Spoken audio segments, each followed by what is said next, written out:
Hey everyone, it's PHENOMaGance here to bring you a behind the scenes commentary of the history of Hall of the Greats. So, before Hall of the Greats was even a thing, I first started out doing tributes because, well, I just kind of like went with what anybody would request.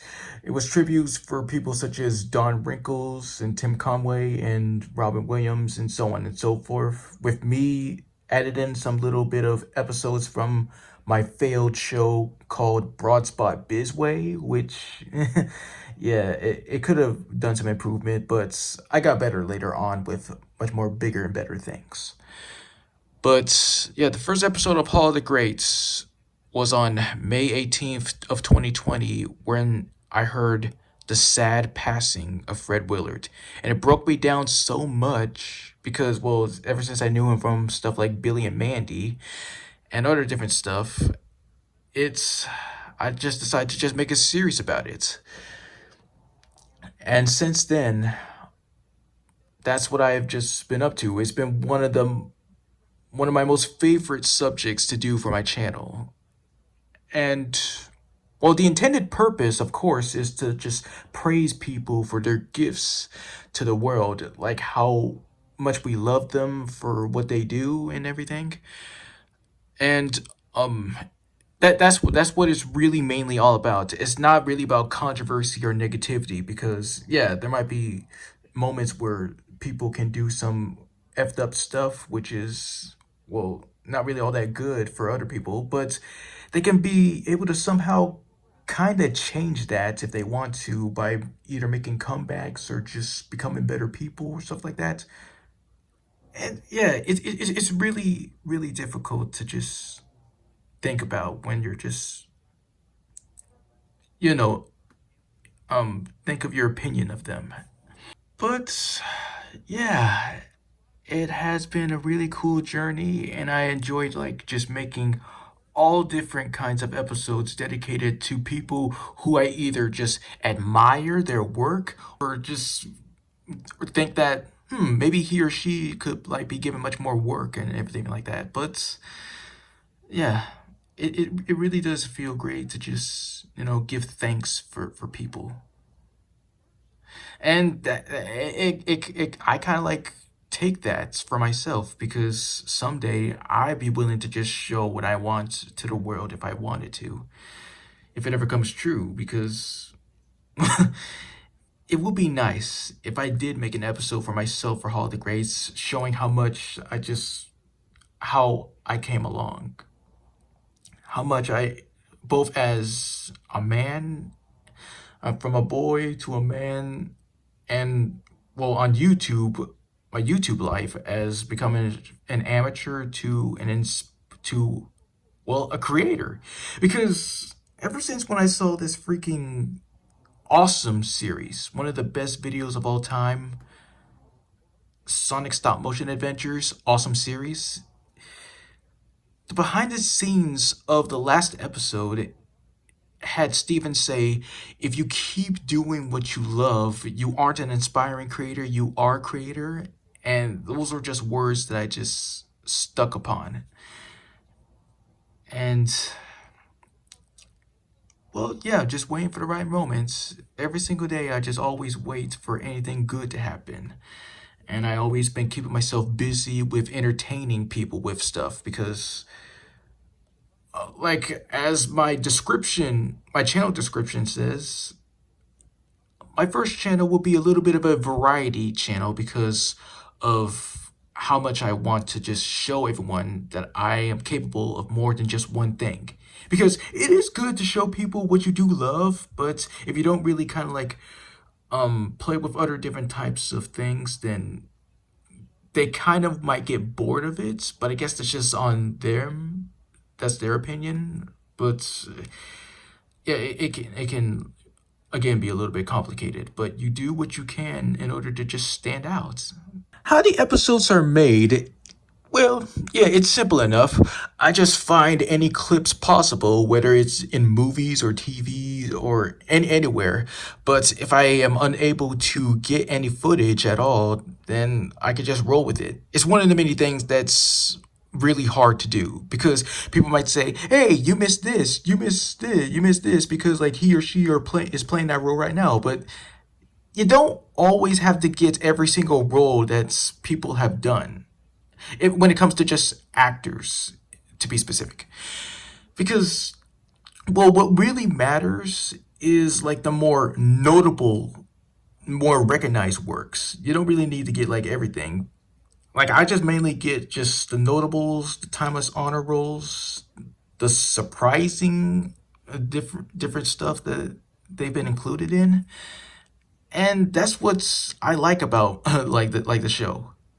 The show was just limited to people who are just actors, either physical or vocal or both, comedians, singers, anyone to just stand out again.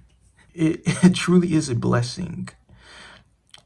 So yeah, like I just get enough footage as I can, put in some music, and well, in order to make it much more different, and when you reach to the end of the episode, of course, you see the status where it features a person's legacy, versatility, and awesomeness. When it comes to versatility, it can either be like two different ways. Either just how good they are at their job or how good they are with experiencing other different stuff. Like stuff you didn't know that they were capable of. That's what's like freaking awesome.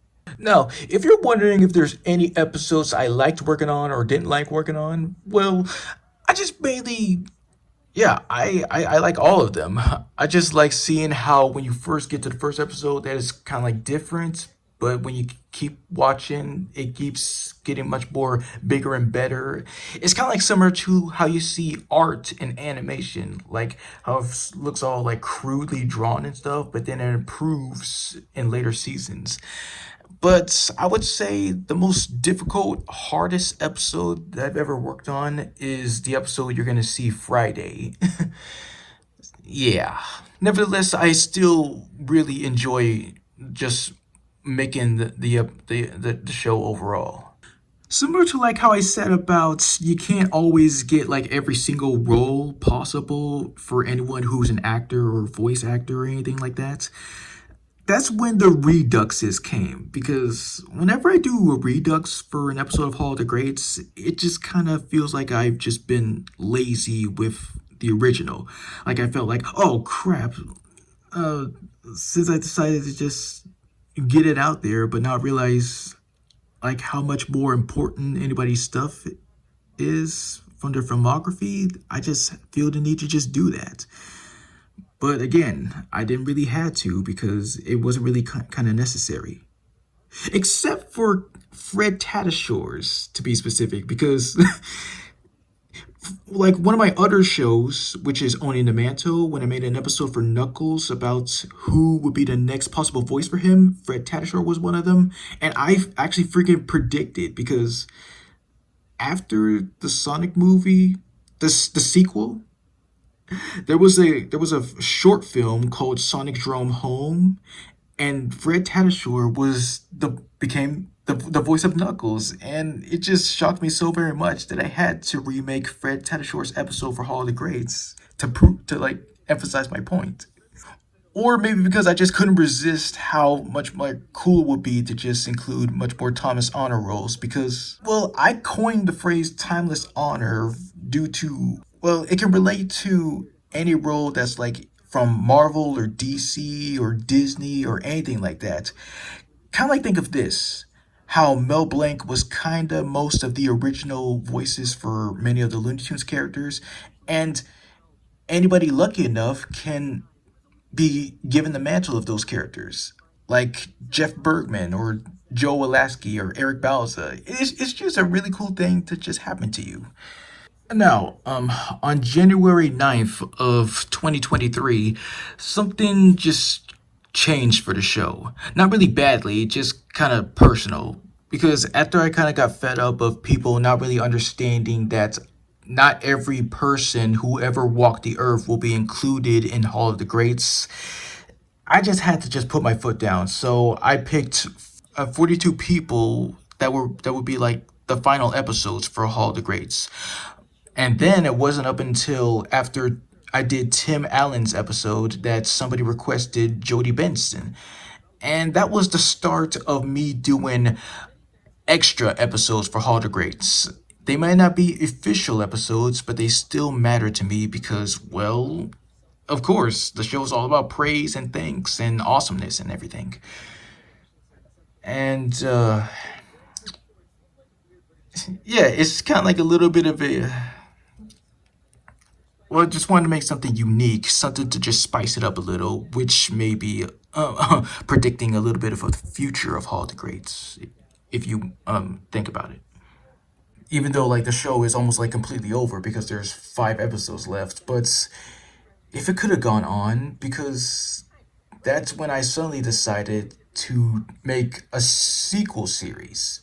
So all the extra grades will kind of like focus on the last, the real, the true last remaining people that I would want to bring for Hall of the Greats overall. Well, I wanted to do it Samurai Jack season 5 style, where I just kind of like once the original Hall of the Greats ends, I'm gonna bring it back one day and then just continue on just making episodes up until I'm satisfied. And that's when eventually I hope that if I ever make it out there for my dream job and everything like that, I'll be able to make an episode for myself and just look back about the good times that I've had making this show for YouTube. And so that just about does it for how the show is made. Just can't wait to like see your thoughts about what you think about this. So thank you for your time and I'll be seeing you around.